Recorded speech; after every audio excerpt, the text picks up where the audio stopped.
안녕하세요. 자, 이번 영상은 이제 어제 밤중에 트럼프가 행정명령 서명을 했죠. 바로 이제 원전 산업에 대해서 원자력 산업 재건 나섰다.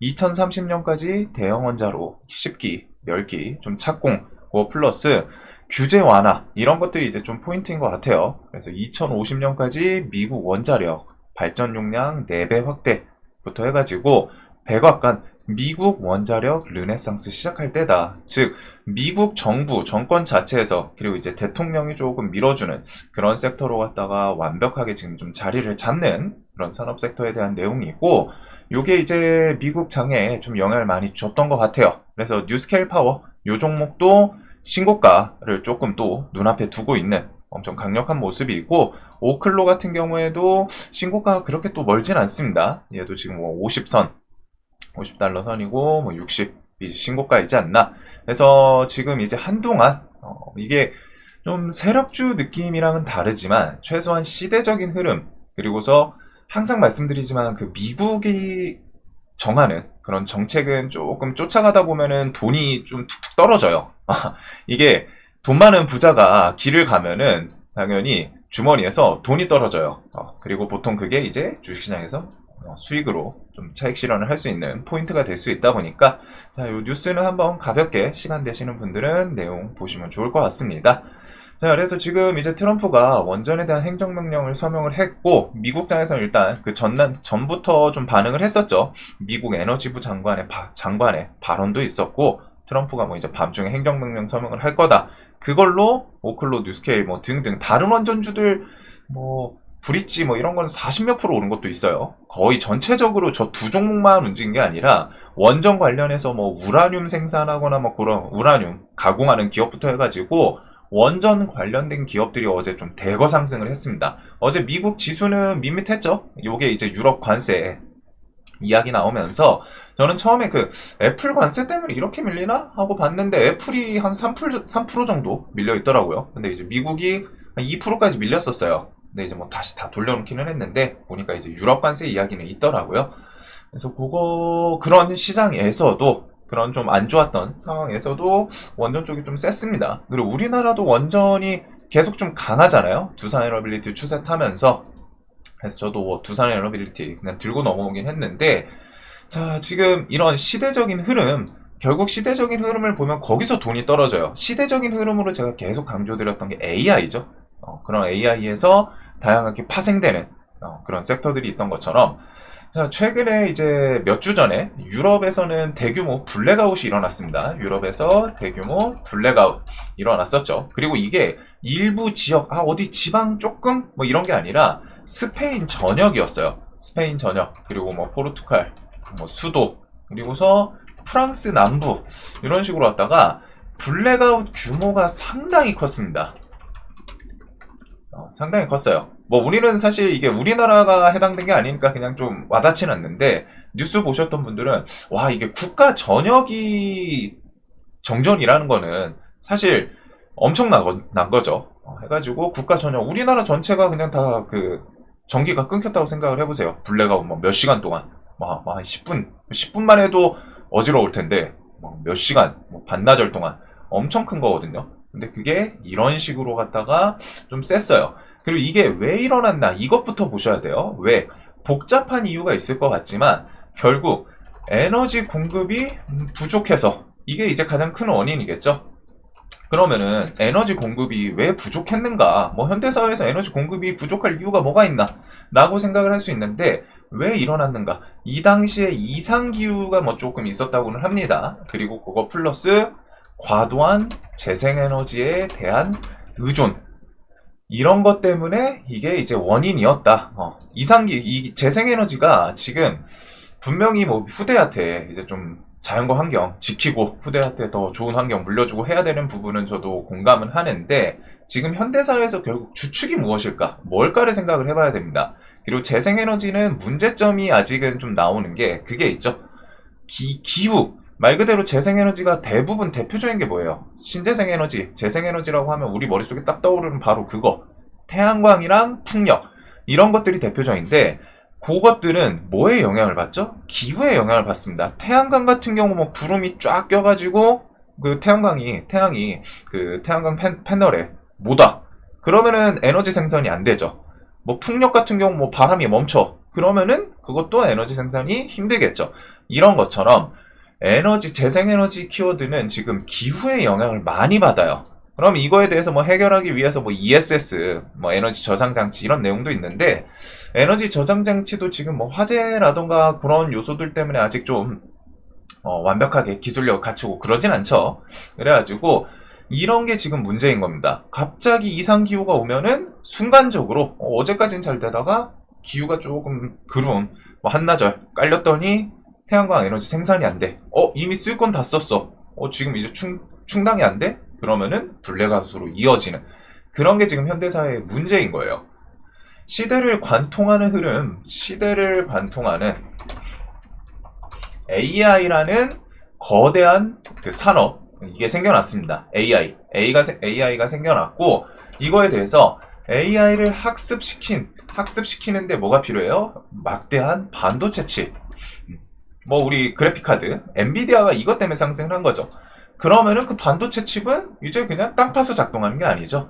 결국에는 즉 전력이 공급이 돼야지 이걸 동력으로 반도체 칩이 돌아가고 AI를 학습시킬 수 있는, 이렇게 지금 순차적으로 엮여요. 시대를 관통하는 AI의 등장. AI는 반도체 칩이 필요하고 반도체 칩은 당연히 전력을 통해서 돌아가기 때문에.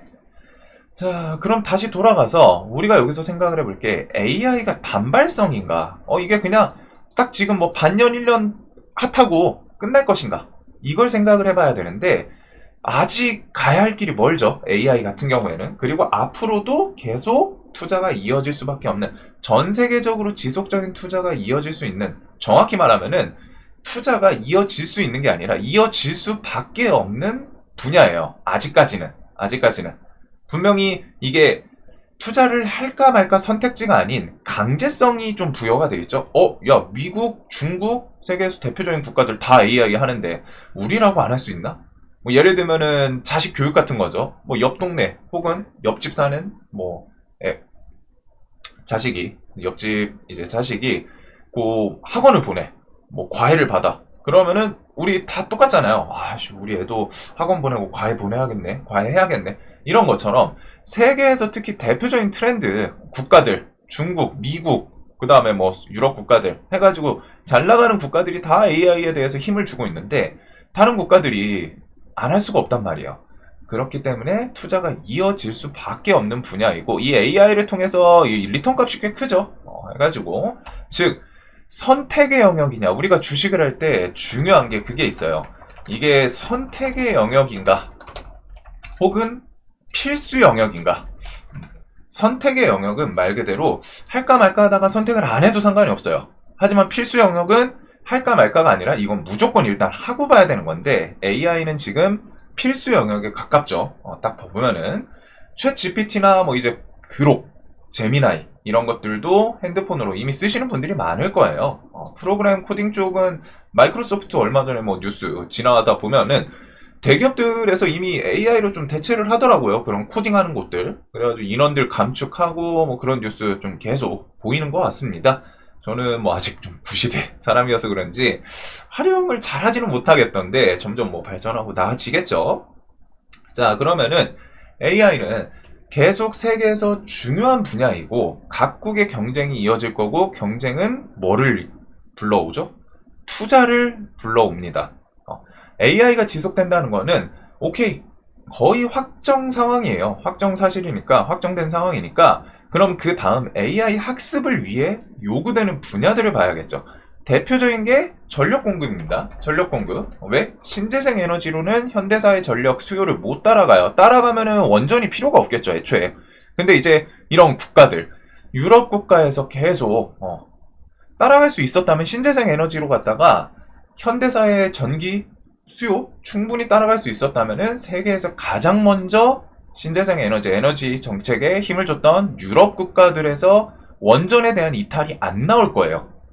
근데 이제 최근에 유럽 뉴스들 제가 기억나는 게 계속 봤거든요. 유럽 뉴스들이 기억나는 게 이제 뭐 벨기에 22년 만에 탈원전 정책 폐기 이런 것들이 있고, 그 다음에 뭐 엄청 많아요. 덴마크도 있었죠. 덴마크도 뭐 40년 원전 금지 정책 이런 것도 이제 폐기는 아닌데 변화에 대해서 움직임이 슬슬 생기는 그런 것도 있었습니다. 그리고 뭐 스페인은 최근 대규모 정전이 있었죠. 대규모 정전 이후에 원래 10년 안에 원자로 7곳 폐쇄 계획 이제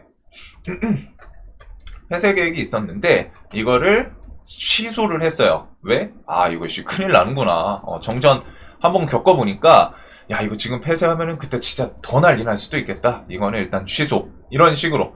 거기다가 세계 최초로 탈원전했던 이탈리아.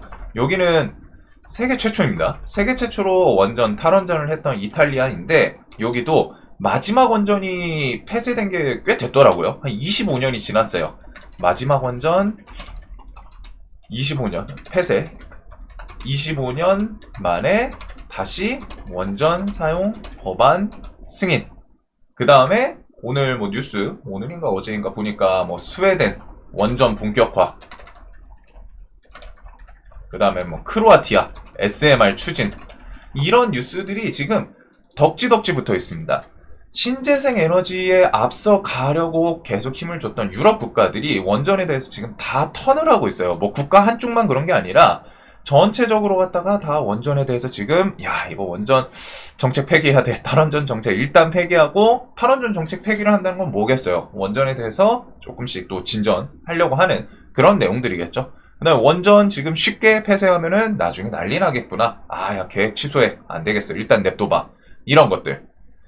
그러면은 다른 국가들은 어떻겠어요? 신재생 에너지에만 올인한다고 해가지고 원전 다 빼고 재생에너지에 집중했던 유럽 국가가 이런데 다른 국가들은 당연히 필수제로 돌아서는 수준이죠. 이거는. 그리고 트럼프가 애초에 이제 바이든이 내세우는 저탄소, 재생에너지 정책 이런 거에 대해서 반대하던 사람입니다. 트럼프가 올라가면 그거 싹 다 갈아엎는다고 이전부터 했었죠. 그리고서 화석연료를 조금 좋아하기는 해요. 기본적으로. 거기에 이제 미국 같은 경우 뭐 공화당 이쪽은 원전에 대해서 원래 긍정적인 그런 곳이다 보니까 이제 밤중에 원전 산업 재건에 대해서 행정명령을 이제 서명을 했습니다. 그래가지고 기본적으로 시대 흐름을 볼 때 미국이란 국가는 어찌됐든 지금 전 세계 1위 국가예요. 뭐 미국을 싫어하시는 분도 있을 거고 저는 개인적으로 좋아해요. 미국을. 그래가지고 미국에 대해서 뭐 싫어하든 뭐 좋아하든 전 세계 1위 국가에는 이제 뭐 부정할 수 없는 사실이죠. 그리고 그런 세계 1위 무언가 어떤 분야에서 세계 1위는 보통은 그걸 생각해야 됩니다. 트렌드를 주도합니다. 트렌드를 주도하는 국가예요. 세계 1위. 주식에서도 시총 상위권 종목들의 업종을 보면은 지금 시대가 대충 어떤 산업 섹터에 좀 주목하고 있구나 라는 거를 좀 알 수 있는 것처럼 미국이란 국가가 어떤 정책을 펼치는가, 미국의 대통령이 어떤 정책에 힘을 주는가 이런 것들은 세계적인 흐름을 대변하거나 혹은 그쪽으로 이끌어갑니다. 그 다음 스텝을. 미국에 이제 웨스팅하우스가 있죠. 미국은 웨스팅하우스 뭐 2017년에 이제 뭐 그런 게 좀 있었지만 웨스팅하우스가 있고 뭐 최근에 한수원이랑 뭐 결국에는 이게 짝짝꿍 잘 맞은 건 아니고 사실 결국 내주는 건데 뭐 어찌됐든 쿵짝 이렇게 좀 잘 맞아서 이번에 세계적인 원전에 대한 수요 이런 것들 지금 결국 뒤에 뭘로 움직이겠어요? 원전 정책 폐기한다는 탈원전 정책 폐기는 뒤에 원전을 지을 가능성이 점점 높아지고 있겠죠. 그리고 지금 미국 트럼프 산업재건 나섰다. 이런 것들은 웨스팅하우스랑 한수원 손 맞춰가지고 뭐 수주 자국이니까 자국 기업한테 주려고 뭐 할 가능성이 높고 그 웨스팅하우스가 온전히 원전에 대해서 뭐 건설하고 그런 기술력이 지금은 좀 기업이 살짝 망가져 있는 상태로 알기 때문에 한수원이랑 합쳐가지고 콩고물이 떨어질 가능성도 있겠죠. 그러면 세계적인 원전에 대한 수요를 잘 끌어와서 우리나라에서 이제 수주를 받으면 참 좋을 듯한 그런 상황이 펼쳐지고 있는 겁니다. 그리고 원전은 기본적으로 이거는 그냥 기본 지식처럼 이제 뭐 주식 하는 입장에서는 좀 알아두시면 좋은 게 손꼽히는 국가는 5개예요. 원전 5개의 국가인데 기본적으로 우리나라 한수원 그리고서 미국 웨스팅이 있고 프랑스 EDF가 있습니다. 그리고 그 외에 뭐 이제 중국과 러시아인데 지금 원전을 제일 많이 지었던, 최근에 이제 제일 많이 지은 건 중국 기업이기는 해요. 중국이에요. 중국 같은 경우 우리 서해, 우리나라로 따지면 이제 서해 그쪽 국경 지역에다 원자로 막 건설하고 그런 것들 있잖아요. 대신에 이제 중국과 러시아 이쪽은 이렇게 선을 그을 수 있는 부분은 있겠죠. 국가 특성 때문에 유럽 국가들에서 신재생 에너지 이런 힘을 줬던 국가들에서 원전을 만약에 건설을 한다면은 자연스럽게 국가 특성 때문에 이 두 국가는 완전 배제는 아니겠지만 뒤로 밀고 시작할 가능성이 높고 사실상 뭐 배제하고 시작을 하겠죠. 그러면은 보통 뉴스에서 체코 수주도 처음에 이랬잖아요. 3파전이다. 우리나라 한수원이랑 웨스팅, EDF 이렇게. 그리고서 여기서 이제 웨스팅이랑 한수원 여기가 뭐 이제 협력 이렇게 잘한 다음에 이제 2파전으로 갈리는 거죠. 여기서 이렇게 해서 또 갈려서 이렇게 해가지고 프랑스 EDF랑 이제 한수원, 원전, 웨스팅 이렇게 해가지고 협업하는 이런 포지션으로. 자, 그래가지고 미국을 생각하면은 뭐 좀 수주에 이런 원전 시대가 펼쳐지고 하면 조금 유리한 부분도 있지 않을까 싶어요. 거기다 지금 체코 원전 수주 같은 경우에도 프랑스 EDF 측이 태클을 걸고 있는데 정작 체코 내부에서는 한수원 원전 계약 체결해야 된다. 이거 시간 늦어지면은 괜히 손해만 있다 하는 그런 뉴스들 계속 올라오는 것처럼 체코 수주를 통해 거기다 뭐 체코 대통령도 만나고 야당 측에서는 일단은 우리나라 한수원 원전을 좀 힘을 많이 주고 있는 것 같더라고요. 체코도. 그래서 이런 걸 통해서 다른 유럽 국가들 원전도 좀 차후에 수주 차근차근 이어지면 좀 좋은 흐름이 있지 않을까 기대가 돼요. 그리고 이제 번외로 변압 전선 섹터도 안 보신 분들이 꽤 있을 텐데 이쪽도 트럼프가 원전 행정 명령 서명을 하면서 내세운 내용이 결국 AI가 필수. AI는 필수. 그 첨단 산업에서 첨단 산업. 정확히 말하면 지금 AI가 첨단 산업에 들어가는 거겠죠.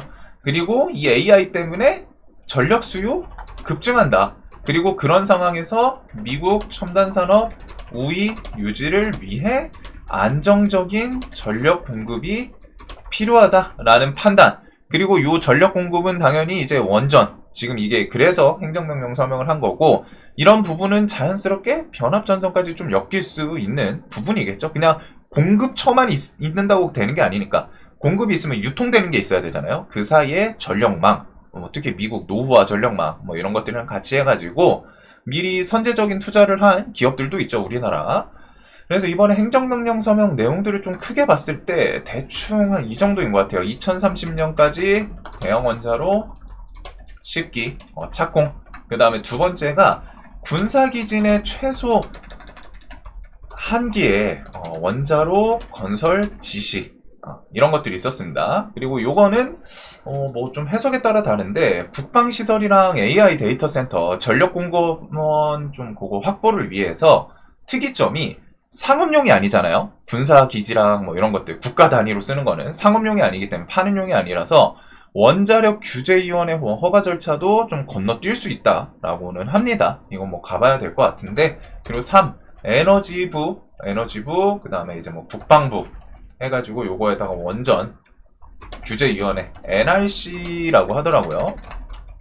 미국 원전 규제위원회 NRC 이렇게 해가지고 등이 SMR 개발부터 뭐 대규모 원자 그 다음에 기존 원전 업그레이드에 대한 권한 부여, 즉 규제를 좀 풀어주는 그런 뉴스 그 행정명령 내용도 있습니다. 그리고 네 번째가 요 NRC는 앞으로 18개월 안에 원자로 면허 승인 여부 결정. 이제 시간을 좀 좁힌 것 같아요. 뭐 이전에는 뭐 세워라 내워라 했다면은 뭐 원자로 면허 승인 여부에 대해서 18개월. 거기다가 이제 NRC 이런데 뭐 감축 이야기 있고 뭐 이러던데. 트럼프 정권에서 일단 우리가 그냥 뭐 행정명령 서명 키워드부터 볼 수 있는 거는 트럼프 정권에서 앞으로 전력을 위해 원전의 힘을 많이 몰아주는 행정명령 서명 이게 있고 IT 관련 대기업들도 결국 각자 뭐 도생을 위해서인지 모르겠지만 이전부터 뉴스 있었죠. 작년부터 SMR 관련 기업들의 뭐 투자 그리고 뭐 계약 체결 이런 뉴스들이 계속 이어지고 있었습니다. 보셨은 분들은 다 아실 거예요. 중간중간 뉴스 뭐 대기업들 뭐 구글이든 뭐 아니면 아마존이든 뭐 해가지고 각자 SMR이든 원전 관련 기업들에 뭐 투자를 하거나 뭐 좀 지분 확보를 하거나 계약 체결 이런 내용들이 있었거든요. 그래서 이런 이슈들을 봤을 때 원전은 앞으로도 꽤나 강력한 흐름을 좀 만들 수도 있지 않을까 싶은 그런 산업 섹터로 생각이 듭니다. 정확히 말하면 이제 좀 세계적인 흐름인 거죠. 그리고서 아마 뒤에는 원전도 원전인데 SMR이라는 소형 원자력 모듈 이 키워드가 좀 더 많이 부각은 될 것 같아요. 원전 카테고리 안에 들어가는 개념인데 소형 원자력 모듈식으로 갖다가 이제 뭐 필요한 곳에 훨씬 적은 시간, 뭐 적은 비용으로 갖다가 건설할 수 있는 바로바로 사용할 수 있는 그런 장점들이 있는 것 같습니다. 그래서 소형 원자력 모듈은 아직까지는 완벽하게 개발된 기술은 아니에요. 근데 이제 계속 나아가고 있다 정도. 그래서 소형 원자력 모듈 시장을 좀 독점하는 먼저 선수 쳐가지고 독점, 완벽하게 기술 개발하고 성공하는 기업은 좀 독점식으로 갖다 좀 강하게 치고 나갈 수도 있지 않나. 미국에서는 일단 원전, 소형 원자력 모듈 키워드 요 두 개가 엮이죠. 뉴스케일 파워랑 애초에 SMR 이렇게 해서 달아놨고 그 다음에 오클로 이렇게 있기 때문에 이런 기업들부터 해가지고 우리나라는 그냥 좀 세부 재료들을 좀 엮지 소형 원자력 모듈 대표적인 기업 이거는 좀 아직은 아쉬운 것 같기는 해요.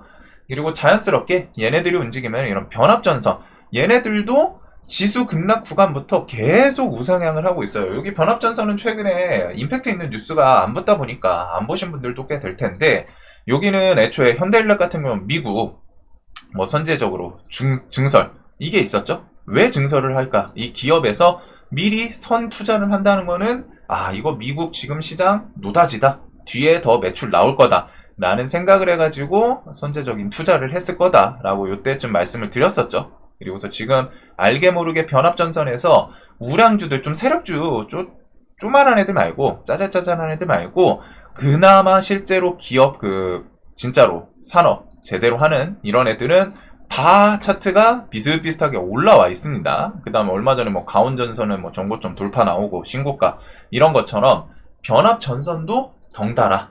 그리고서 우리나라는 이제 원전 대신에 이제 리스크 뭐 좋은 점만 있냐 그러진 않아요. 우리나라 원전은 리스크도 존재를 합니다. 이것도 항상 기억을 해 두셔야 돼요. 저도 뭐 두산 들고 넘어오기는 했지만 이런 거를 좀 말씀드려야 꼭 주식을 볼 때 뭔가 좋은 일방적인 부분만 보는 게 아니라 반대로 이건 거는 좀 나중에 리스크로 작용할 수 있겠네 혹은 그런 리스크를 더 싸게 살 수 있는 기회로 만들 수도 있기는 하거든요.